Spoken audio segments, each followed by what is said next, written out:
Book 4 The Closed Door. Chapter 5 The Journey Across the Heath. Thursday, the 31st of August, was one of a series of days during which snug houses were stifling, and when cool draughts were treats, when cracks appeared in clayey gardens, and were called earthquakes by apprehensive children, when loose spokes were discovered in the wheels of carts and carriages, and when stinging insects haunted the air, the earth, and every drop of water that was to be found. In Mrs. Yeobright's garden, large-leaved plants of a tender kind flagged by 10 o'clock in the morning, rhubarb bent downward at 11, and even stiff cabbages were limp by noon. It was about 11 o'clock on this day that Mrs. Yeobright started across the heath towards her son's house, to do her best in getting reconciled with him and Eustacia, in conformity with her words to the Reddle-man. She had hoped to be well advanced in her walk before the heat of the day was at its highest, but after setting out she found this was not to be done. The sun had branded the whole heath with its mark, even the purple heath flowers having put on a brownness under the dry blazes of the few preceding days. Every valley was filled with air like that of a kiln, and the clean quartz sand of the winter watercourses, which formed summer paths, had undergone a species of incineration since the drought had set in. In cool, fresh weather Mrs. Yeobright would have found no inconvenience in walking to Alderworth, but the present torrid attack made the journey a heavy undertaking for a woman past middle age, and at the end of the 3rd mile she wished that she had hired Fairway to drive her a portion at least of the distance. But from the point at which she had arrived, it was as easy to reach Clim's house as to get home again. So she went on, the air around her pulsating silently and oppressing the earth with lassitude. She looked at the sky overhead, and saw that the sapphirine hue of the zenith in spring and early summer had been replaced by a metallic violet. Occasionally she came to a spot where independent words of ephemerons were passing their time in mad carousal, some in the air, some on the hot ground and vegetation, some in the tepid and stringy water of a nearly dried pool. All the shallower ponds had decreased to a vaporous mud amid which the maggoty shapes of innumerable obscure creatures could be indistinctly seen, heaving and wallowing with enjoyment. Being a woman not disinclined to philosophize, she sometimes sat down under her umbrella to rest and to watch their happiness, for a certain hopefulness as to the result of her visit gave ease to her mind, and between important thoughts left it free to dwell on any infinitesimal matter which caught her eyes. Mrs. Yeobright had never before been to her son's house, and its exact position was unknown to her. She tried one ascending path after another, and found that they led her astray. Retracing her steps, she came again to an open level, where she perceived at a distance a man at work. She went towards him and inquired the way. The labourer pointed out the direction, and added, "Do you see that furze cutter, ma'am, going up that footpath yond?" Mrs. Yeobright strained her eyes, and at last said that she did perceive him. "Well, if you follow him, you can make no mistake. He's going to the same place, ma'am."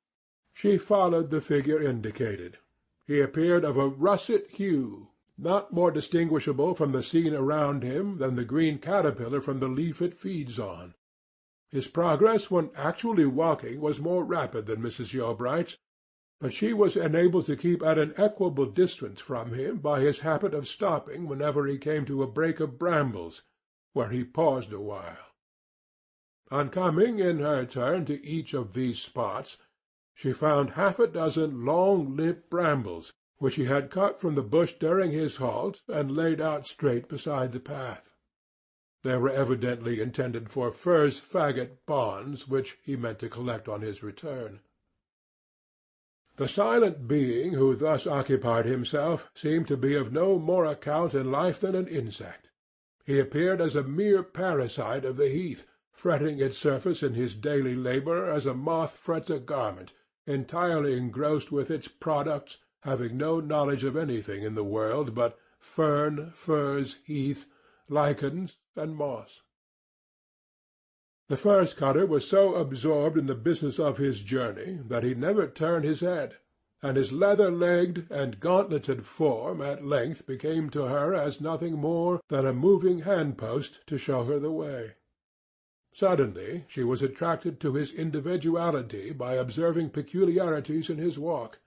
It was a gait she had seen somewhere before, and the gait revealed the man to her as the gait of Ahimaaz in the distant plain made him known to the watchman of the king. "His walk is exactly as my husband's used to be," she said, and then the thought burst upon her that the first cutter was her son. She was scarcely able to familiarize herself with this strange reality. She had been told that Clym was in the habit of cutting furs, but she had supposed that he occupied himself with the labour only at odd times, by way of a useful pastime. Yet she now beheld him as a furze-cutter, and nothing more, wearing the regulation dress of the craft, and thinking the regulation thoughts, to judge by his motions. Planning a dozen hasty schemes for at once preserving him and Eustacia from this mode of life, she throbbingly followed the way, and saw him enter his own door. At one side of Clym's house was a knoll, and on the top of the knoll a clump of fir-trees so highly thrust up into the sky that their foliage from a distance appeared as a black spot in the air above the crown of the hill. On reaching this place, Mrs. Yeobright felt distressingly agitated, weary, and unwell. She ascended, and sat down under their shade to recover herself, and to consider how best to break the ground with Eustacia, so as not to irritate a woman underneath whose apparent indolence lurked passions even stronger and more active than her own. The trees beneath which she sat were singularly battered, rude, and wild, and for a few minutes Mrs. Yeobright dismissed thoughts of her own storm-broken and exhausted state to contemplate theirs. Not a bough in the 9 trees which composed the group but was splintered, lopped, and distorted by the fierce weather that there held them at its mercy whenever it prevailed. Some were blasted and split as if by lightning, black stains as from fire marking their sides, while the ground at their feet was strewn with dead fir-needles and heaps of cones blown down in the gales of past years. The place was called the Devil's Bellows, and it was only necessary to come there on a March or November night to discover the forcible reasons for that name. On the present heated afternoon, when no perceptible wind was blowing, the trees kept up a perpetual moan, which one could hardly believe to be caused by the air. Here she sat for 20 minutes or more ere she could summon resolution to go down to the door, her courage being lowered to 0 by her physical lassitude. To any other person than a mother it might have seemed a little humiliating that she, the elder of the 2 women, should be the first to make advances. But Mrs. Yeobright had well considered all that, and she only thought how best to make her visit appear to Eustacia not abject, but wise. From her elevated position the exhausted woman could perceive the roof of the house below, and the garden and the whole enclosure of the little domicile. And now, at the moment of rising, she saw a second man approaching the gate. His manner was peculiar, hesitating, and not that of a person come on business or by invitation.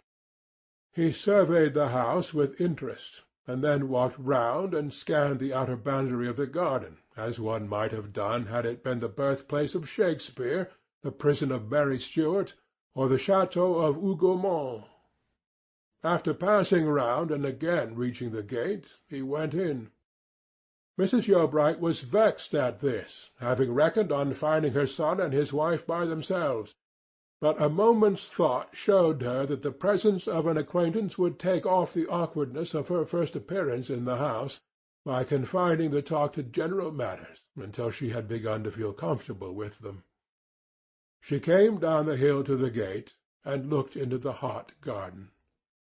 There lay the cat asleep on the bare gravel of the path, as if beds, rugs, and carpets were unendurable.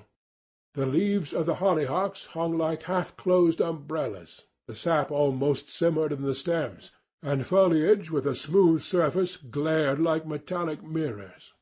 A small apple-tree, of the sort called rather ripe, grew just inside the gate, the only one which throve in the garden by reason of the lightness of the soil, and among the fallen apples on the ground beneath were wasps, rolling drunk with the juice, or creeping about the little caves in each fruit which they had eaten out before stupefied by its sweetness.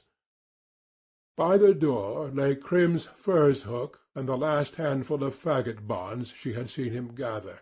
They had plainly been thrown down there as he entered the house.